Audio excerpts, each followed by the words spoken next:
Semua orang mengira rumah tangga kami sempurna. Senyuman di foto keluarga, doa yang rutin terdengar dari balik jendela, dan sarapan manis di pagi hari. Tapi tak seorang pun tahu bahwa setiap malam aku menghitung detik, berharap suara derit pintu yang tak berarti mimpi buruk akan kembali terulang. Di mata tetangga, rumah bercat krem di ujung gang itu adalah simbol ketentraman. Setiap pagi, terdengar suara tawa ringan seorang istri muda yang mengantar suaminya ke mobil. Tak lama, aroma masakan rumahan menyeruak dari dapur kecil yang bersih. Sore hari, suara azan terdengar bersamaan dengan langkah sepatu. Arga kembali ke rumah. Disambut senyum istri, Naya. Naya 28 tahun, lulusan Fakultas Hukum yang memilih menjadi ibu rumah tangga. Keputusannya membuat banyak orang kagum sekaligus heran. Sayang banget ilmunya, kata mereka. Tapi Naya hanya tersenyum, menjawab dengan kalimat yang sudah dihafalnya. Bagi saya, rumah adalah tempat mengabdi. Tak ada yang tahu, senyum itu adalah topeng. Senyum yang menutupi lebam di tulang rusuknya 2 malam lalu. Yang mereka lihat hanyalah wajah cantik, baju rapi, dan suara lembut. Tak seorang pun tahu bahwa di balik pintu yang tertutup rapat, Naya hidup dalam ketakutan. Arga suaminya adalah pegawai negeri sipil dengan reputasi bersih dan disegani. Ia aktif di masjid, sesekali menjadi khotib Jumat. Ia berwibawa, berpenampilan necis, dan tak pernah meninggikan suara di depan umum. Tapi di rumah, Arga adalah seorang pria yang berubah bentuk. Pagi itu Naya menyiapkan sarapan seperti biasa. Tangannya gemetar sedikit saat menuang kopi ke cangkir Arga. Ia ingat bagaimana tangan yang sama dilemparkan ke dinding hanya karena ia lupa menyetrika baju dinas semalam. Udah siap semua? Tanya Arga tanpa menoleh dari layar ponselnya. Naya mengangguk. Sudah, telur setengah matang, roti gandum, kopi tanpa gula. Lain kali, telurnya jangan terlalu cair, bikin jijik. Nada suara itu datar, tapi cukup membuat Naya mematung. Maaf mas, hanya itu yang bisa ia katakan. Hari itu langit Jakarta tanpa muram, seperti meniru hati Naya yang semakin sulit membaca cuaca rumah tangganya sendiri. Hujan mulai turun ketika Arga pulang lebih awal dari biasanya. Naya yang sedang menjemur pakaian bergegas merapikan segalanya agar bisa menyambut suaminya dengan senyum. Ia tahu benar, keterlambatan, ketidakteraturan, atau suara televisi yang terlalu keras bisa menjadi pemicu. Mas, pulang lebih cepat, sapa Naya sambil membuka pintu. Arga melangkah masuk tanpa menjawab, tubuhnya basah kuyup, wajahnya masam. Payungnya tadi aku lupa taruh di motor, gumam Arga. Kemudian menatap Naya tajam. Kamu gak bisa mikir ya? Harusnya kamu yang ambilkan. Naya diam. Hatinya menghangat karena merasa bersalah. Tapi ia juga bingung. Bagaimana mungkin ia tahu bahwa Arga pulang lebih cepat dengan kehujanan. Maaf mas, aku pikir belum waktunya pulang. Aku lagi jemur pakaian di atas. Alasannya, sebuah piring yang baru saja ia letakkan di meja terlempar begitu saja. Pecahannya berhamburan ke lantai. Naya mundur setapak, menahan nafas. Dalam hitungan detik, tubuhnya merapat ke dinding. Ia tahu ini bukan lagi tentang hujan atau payung. Ini tentang kekuasaan, tentang dominasi. Tangannya mencengkram sisi meja, mencoba tetap berdiri tegak. Tapi ketika Arga mendekat dan mendorong bahunya dengan kasar, Naya jatuh terduduk. Sudah aku bilang, perempuan itu jangan bandel. Kalau aku bilang jemput, ya jemput. Arga mengangkat tangannya dan Naya refleks menutup wajah. Namun pukulan itu tak datang. Arga berhenti di udara, menatapnya dengan pandangan dingin. Besok pagi, kamu minta maaf baik-baik dan bersihkan semua ini. Jangan sampai aku pulang dan rumah masih berantakan. katanya, lalu masuk ke kamar dan membanting pintu. Naya tak langsung berdiri. Ia tetap duduk di lantai, di antara pecahan piring dan tetesan hujan yang mulai masuk dari jendela. Tangannya sedikit berdarah karena serpihan kaca. Tapi yang lebih sakit adalah perasaan yang tak bisa ia beri nama. Apakah ini salahnya? Apakah ini wajar dalam rumah tangga? Ia teringat ibunya yang pernah berkata, menikah itu perjuangan. Kadang kita harus sabar dan diam demi kedamaian. Tapi diam seperti apa? Sabar seperti apa? Jika tiap hari terasa seperti bom waktu. Pagi-pagi Naya mengenakan baju lengan panjang. Luka di tangannya sudah dibalut. Ia tersenyum seperti biasa ketika tetangga Bu Lilis lewat dan menyapa. Wah, Naya, tumben gak ke pasar hari ini. Lagi banyak stok, Bu, jawabnya sambil tersenyum.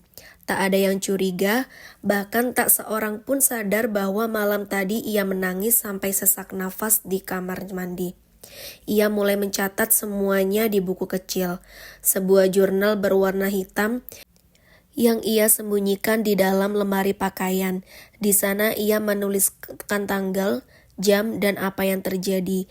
Ia tak tahu kenapa, mungkin karena ingin mengingat, mungkin karena takut suatu saat dirinya sendiri lupa betapa sakitnya rasanya.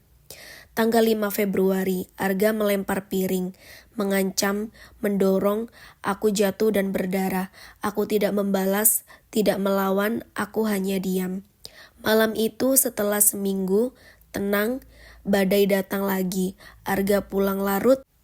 Ia mencium aroma masakan di meja, tapi wajahnya tidak berubah senang. Ayam lagi? Tanyanya dengan nada sebal. Gak bisa mikir menu lain ya? Apa gunanya kamu di rumah kalau kreativitasmu mentok di ayam terus? Naya membuka mulut untuk menjelaskan.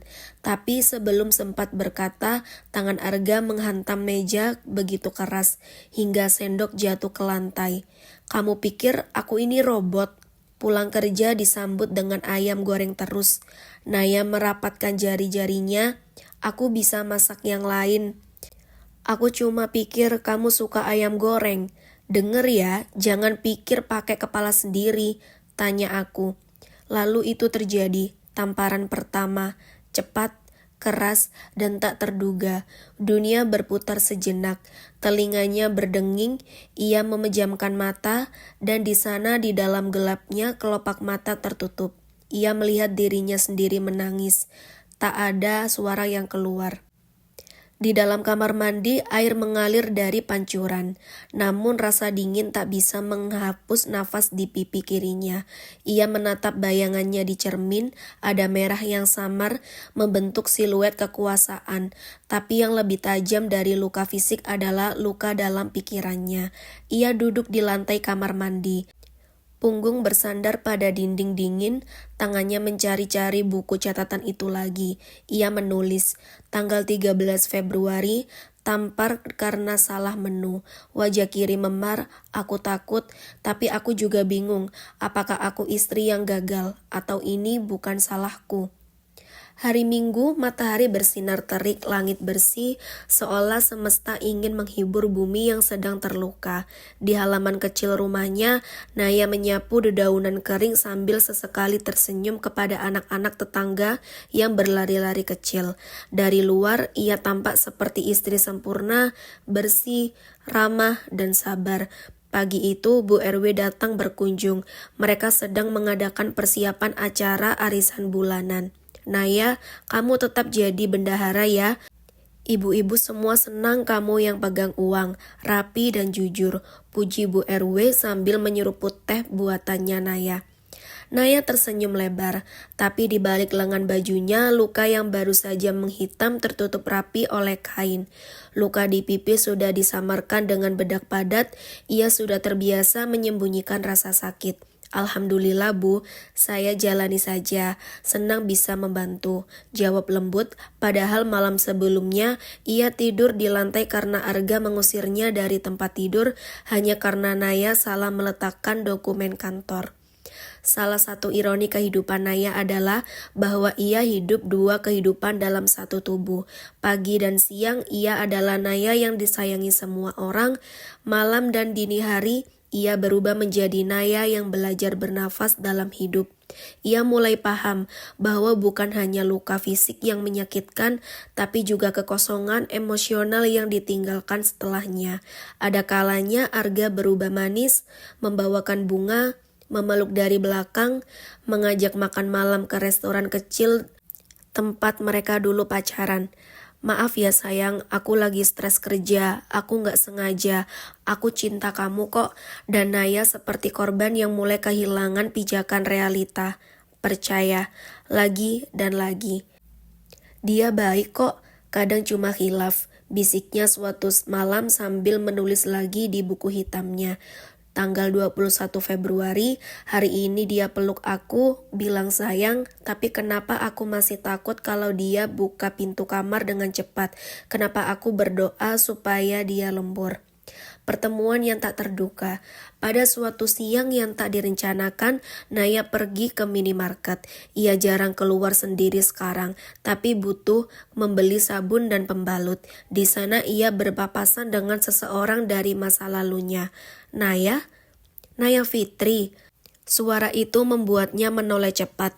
Seseorang perempuan dengan jilbab biru muda dan wajah cerah memandanginya. Ia butuh beberapa detik sebelum menyadari itu adalah Intan, sahabat kuliahnya dulu. Intan? Gumamnya Naya. Agak panik, wajahnya berusaha tetap tenang. Masya Allah, kamu kemana aja? Gak aktif di medsos, gak ada kabar, aku sering banget cari kamu, kata Intan antusias. Mereka berbincang singkat. Ia menatap wajah Naya lama-lama. Kamu sehat kan? Tanyanya lirih, tapi matanya tajam. Naya tertawa pelan, mencoba menepis rasa tak nyaman. Alhamdulillah, sehat kok, cuma jarang update aja. Intan mengangguk lalu mengulurkan tangan dan memberi kartu nama. Kalau kamu butuh ngobrol atau apapun, aku sekarang kerja di lembaga bantuan hukum untuk perempuan. Kita bantu banyak kasus KDRT, nggak cuma hukum, tapi juga pemulihan mental. Jantung Naya berdetak lebih cepat, ia menyimpan kartu itu tanpa berkomentar. Tapi malam harinya kartu itu ia pandangi lama sekali. Ia bahkan meletakkannya di dalam buku hitamnya. Beberapa malam kemudian, Naya duduk sendiri di ruang tamu. Arga belum pulang, entah kenapa ia merasa gelisah. Tangan kirinya terus membuka buku jurnal yang sudah mulai penuh. Setiap catatan adalah potongan kepingan dirinya yang hilang. Ia mulai bertanya-tanya dalam hati, apakah perempuan hanya bertahan demi rumah tangga? Apakah ini cinta atau sedang menyakiti diri sendiri dengan bertahan? Pertanyaan-pertanyaan itu seperti suara kepalanya yang makin nyaring, seiring luka yang makin dalam. Pagi itu Arga tak seperti biasanya. Ia sangat tenang, terlalu tenang. Ia hanya menatap Naya lama lalu berkata, kalau suatu hari aku tahu kamu bercerita ke orang lain tentang rumah ini, aku bakal pastikan kamu gak bisa buka mulut lagi. Naya kaku, itu bukan ancaman biasa. Itu mengingat bahwa hidupnya tak sepenuhnya miliknya. Setelah ancaman Arga pagi itu, Naya merasa udara di rumah seperti semakin menyesakkan. Ia mulai lebih sering duduk termenung di dapur, memandangi kompor yang menyala tanpa benar-benar memasak. Hatinya kosong, malam-malam diisi dengan bisikan doa dan suara langkah kaki Arga yang terdengar seperti hukuman. Ia takut bicara, takut tertawa, takut bersuara. Di buku jurnalnya, tulisannya mulai berubah. Bukan hanya kronologi kekerasan, tapi juga pertanyaan, apakah aku pantas hidup begini? Apakah Allah ridho melihatku disakiti terus-terusan? Suatu malam ia nekat menelpon ibunya, suaranya bergetar saat bertanya, Bu, kalau dalam rumah tangga ada pertengkaran yang kasar, apa yang harus istri lakukan? Tapi sang ibu menjawab tenang, kamu harus sabar nak, laki-laki itu memang keras. Tugas istri meredakan. Naya terdiam, matanya menatap kosong ke dinding. Ia baru sadar, bahkan keluarganya tak akan ada yang mengerti. Jalan keluar harus ia coba sendiri. Beberapa hari kemudian, Naya membuka laci tempat ia menyimpan kartu nama Intan. Ia menggenggamnya erat lama sekali sebelum akhirnya mengirim pesan. Intan, ini Naya, boleh kita ketemu diam-diam? Aku butuh teman. Balasan datang cepat. Tentu, aku akan bantu kamu tidak sendiri. Pertemuan dengan Intan dilakukan diam-diam di sebuah kedai kecil. Tak banyak kata, hanya pelukan hangat dan tatapan penuh pengertian. Di sana Naya menceritakan sebagian kecil dari nerakanya. Untuk pertama kalinya ia merasa didengar, bukan disalahkan. Intan tak bertanya macam-macam. Ia hanya bilang, kamu butuh rencana, tapi yang paling penting kamu harus selamat dulu. Hari-hari setelahnya Naya mulai menyimpan dokumen penting, menyalin KTP, buku nikah, dan bukti kekerasan. Setiap luka baru ia foto. Semua ia simpan di flash disk kecil yang ia sembunyikan di balik rak bumbu dapur. Pada malam yang dingin, Naya terlambat menyiapkan makan malam. Arga pulang dengan wajah mabuk, hal yang tak pernah terjadi sebelumnya. Ia marah besar, tak hanya membentak, ia menendang pintu kamar hingga nyaris mengenai kepala Naya. Saat itu Naya sadar, kalau ia tetap tinggal, ia akan mati.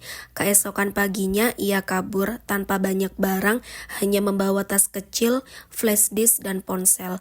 Ia naik ojek online ke alamat shelter yang diberikan Intan. Di shelter Naya nangis semalaman, bukan karena sedih, tapi karena lega. Ia masih hidup dan untuk pertama kalinya ia tak takut mendengar langkah kaki orang lain di lorong. Di shelter perempuan Naya menjalani hari-hari penuh ketenangan. Meski traumanya belum sembuh, ia mulai merasa aman. Ia mengikuti sesi konseling, belajar tentang pemulihan dari trauma KDRT, dan bertemu perempuan-perempuan lain dengan kisah serupa. Setiap cerita membuatnya merasa lebih kuat, mencari keadilan dengan bantuan Intan dari tim hukum dari lembaga bantuan. Naya mengumpulkan bukti yang selama ini ia simpan. Foto luka, rekaman suara, catatan harian, semua menjadi bagian dari laporan kepolisian.